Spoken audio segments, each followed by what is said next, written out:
Welcome to the flowerschool.com video library. I'm Leanne Kessler, Director of the Floral Design Institute, and today I'm here to share with you a fabulous contemporary bridal bouquet focused on carnations and Phalaenopsis orchids. To begin, you just want to make sure that all your flowers are totally devoid of foliage. Pull everything off so it's nice, clean, clear stems, and if they're not totally open, you can manipulate them to get them to flesh out a little more fully. Then go ahead, put them back into a vase of water to hold until you're ready to work with them.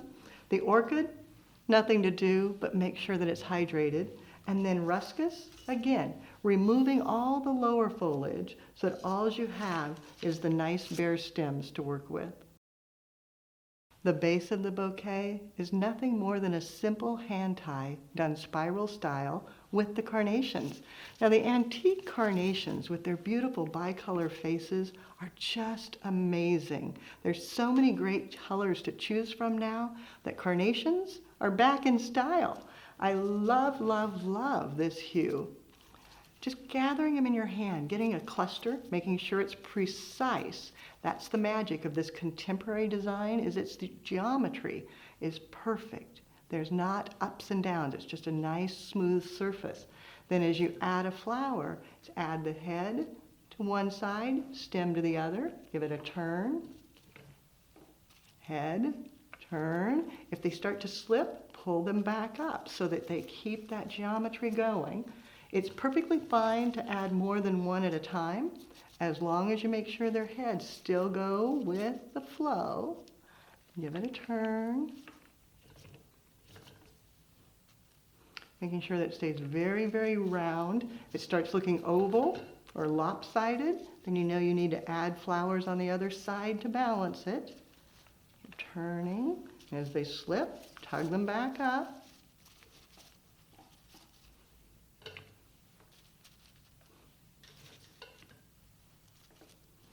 And you can see the colors. Now that one broke off. If they break, just set it aside. The stem will fall out because it's underneath the hand now. And I always save the broken ones because you never know, you might need them. So don't throw them away. And just keep adding till you get the perfect spiral. As you get your perfect circle, double check, see if you need to add something anywhere. Turning it in your hands, double checking that it truly is a perfect mound. Everything works. Watch out for the broken ones. Tucking, pulling, making sure. Then once you feel like you've got it perfect, then coming back with the ruscus and doing the exact same thing right around the edges, filling it in.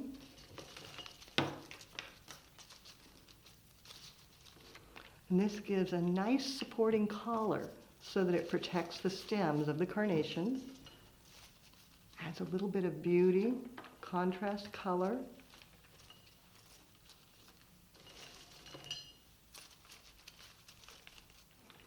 Turning, and again, watching if it tucks down, pull it back up so that you keep that symmetry going.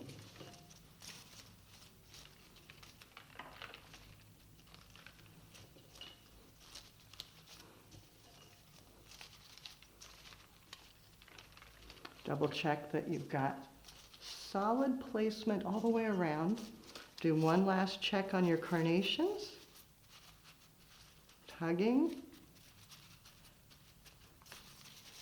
One last check on your foliage. Make sure your back is totally covered, and then tie it off.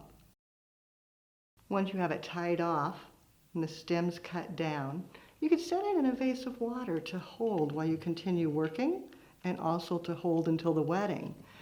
For the orchid, cutting it and placing it into a water tube so that it has a water source. So I just cut it down. Place it down into the tube. Nice and snug. There we go. Then to secure it in place, just a little bit of the Oasis Foil adhesive right on the side of the tube. So we'll glue it directly to the carnation base, then determining where it fits the best, just nudging these apart, sliding it down in, burying it inside, adjusting the faces, and then a little secret. If you've got a spot that doesn't seem perfect, taking one of your broken carnations, give it a cut, a little bit of glue right onto the stem, and carnations are so long lasting, it'll hold just fine. Just slide it in and fill any hole that may have appeared as you tucked in the orchid. Just like with the carnation, Phalaenopsis orchids are also very long lasting. So if as you place it, you feel like you really need one more bloom, it just needs one more bloom to be perfect, you may have one that either was at the bottom or that didn't show, and just adding a bit of glue to the back and the stem, and go ahead and place it in. Play Mother Nature, and all of a sudden then you have that one more orchid that you just had to have. Then taking a bit of ribbon and tying it around the raffia tie to conceal all your mechanics, and you've got a perfect bouquet. The perfect geometry, the round form, the accenting Phalaenopsis orchids, but what's missing is dynamic line. So going one step further, just this tiny bit of passion vine, and tucking that in to give movement, giving it a cut, and again, just gluing it into place.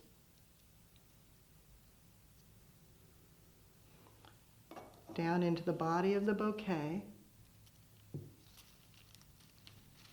and then winding it around, bringing it through, tucking it between the carnations, and letting it trail outward.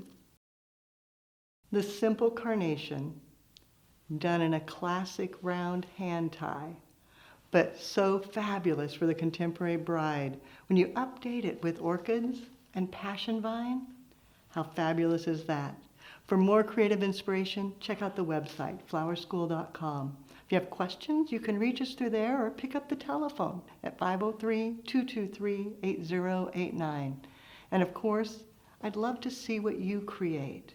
Take a photo, post it on social media, and tag Floral Design Institute.